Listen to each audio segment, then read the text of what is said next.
अस्सलाम वालेकुम वीवर्स, मैं doctor Huma Chishti, vice president COH Pakistan. आज जिस टॉपिक के साथ आपके सामने हूँ वो है GERD। और ये टॉपिक मैंने इसलिए सिलेक्ट किया कि आजकल बहुत सारे पेशेंट्स को इसका सामना है, तो इसके बारे में इल्म डेफिनेटली होना चाहिए।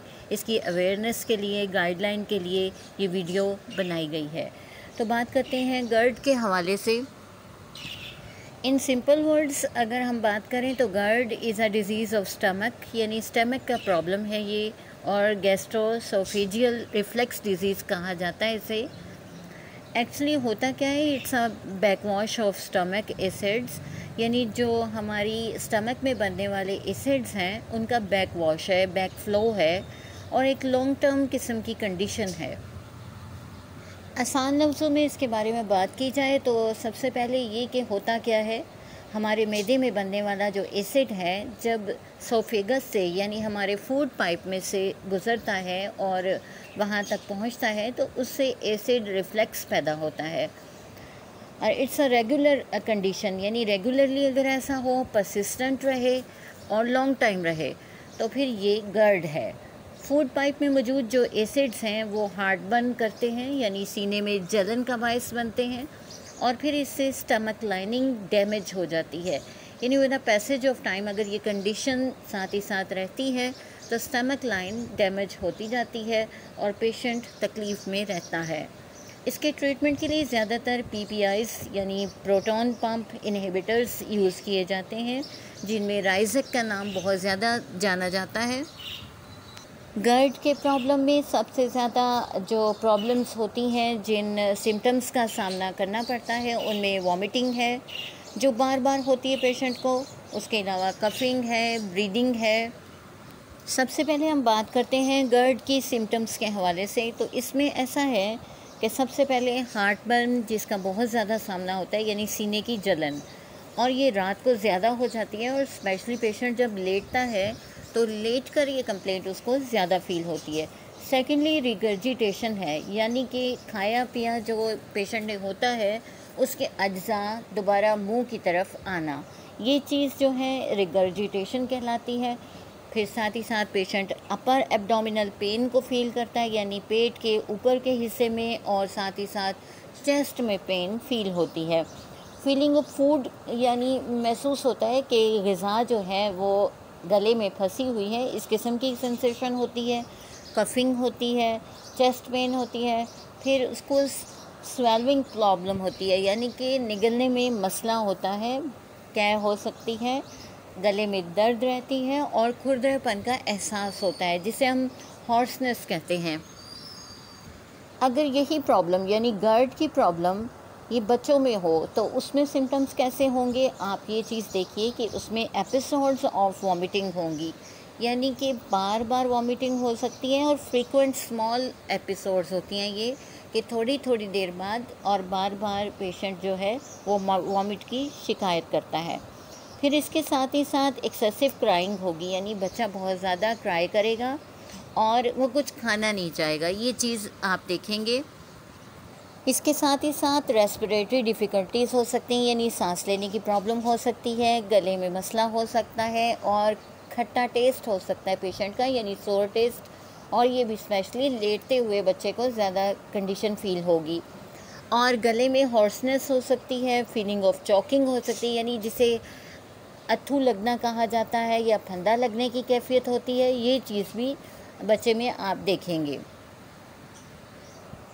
जान लीजिए कि अगर हम GERD को ट्रीट नहीं करते और ये लॉन्ग टर्म जाता है तो इसमें क्या होता है कि दूसरे हेल्थ इश्यूज़ बनने शुरू हो जाते हैं।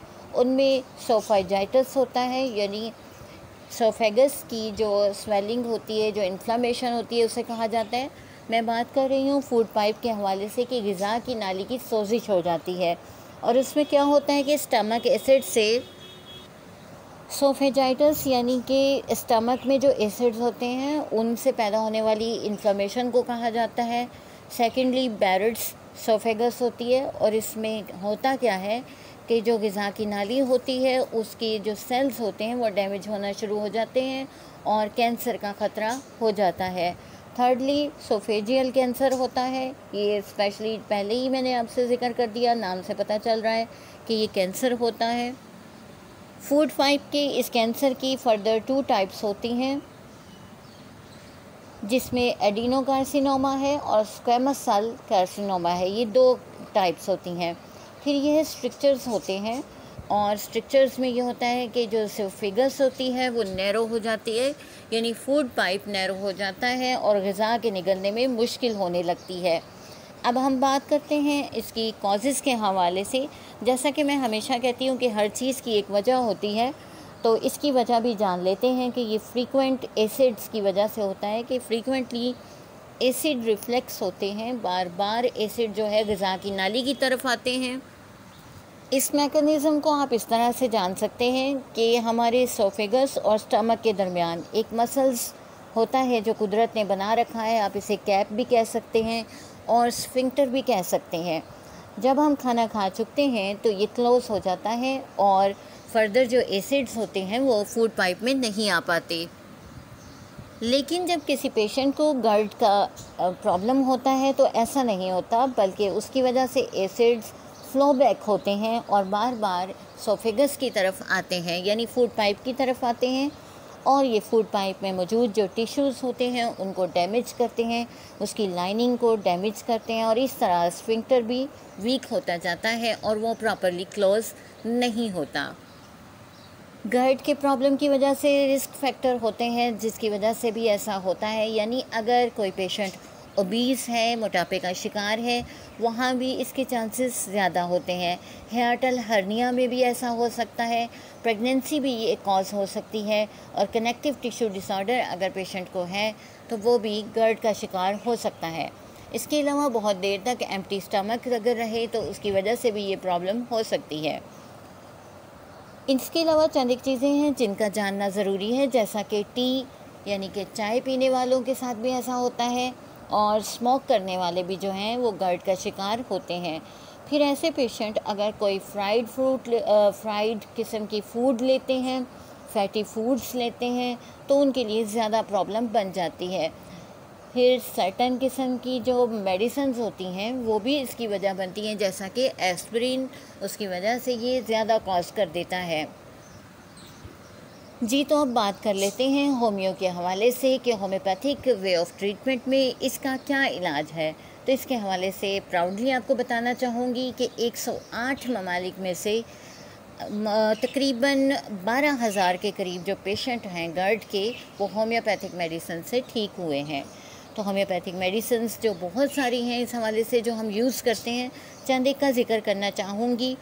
रूबीनिया एक मेडिसिन है हमारी, जो इसको जब इंटेंस किस्म की हार्ट बर्निंग होती है, पेशेंट को सोर बेल्चिंग होती है, यानी कि खट्टे डिकार आते हैं और रिगर्जिटेशन की फीलिंग होती है, तो ये मेडिसिन बहुत अच्छा काम करती है।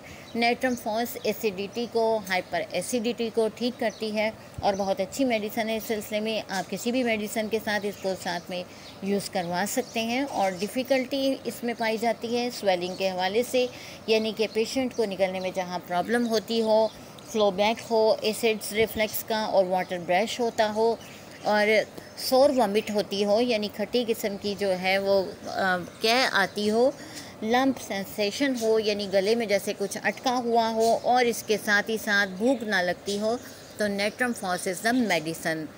और फिर आयरस वर्स हमारी एक बहुत अच्छी मेडिसन है। इसमें सोर और बिटर बेल्चिंग होती है, यानी खट्टे डिकार भी होते हैं, साथ ही साथ कड़वी फीलिंग भी होती है, वॉमिट भी होती है, वीकनेस भी होती है, बर्निंग सेंसेशन होती हैं, और गैस्ट्रिक रीजन में पेन फील होती है। याद रखिए, खाने के घंटे के बाद इसमें पेशेंट को वॉमिट हो जाता है, ये आयरस वर्स में देखा जाता है। इसके अलावा हमारी बहुत सारी बेहतरीन मेडिसिन है जो इस्तेमाल की जाती हैं, और रेपिटेडली बहुत सारी मेडिसिन है, जैसे कि नक्स, कार्बो और लाइको को तो बहुत ही यूज़ किया जाता है।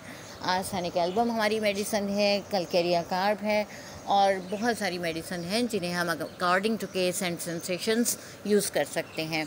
तो आज के लिए इतना ही। किसी नेक्स्ट टॉपिक तक के लिए इजाज़त दीजिए। अल्लाह हाफिज़।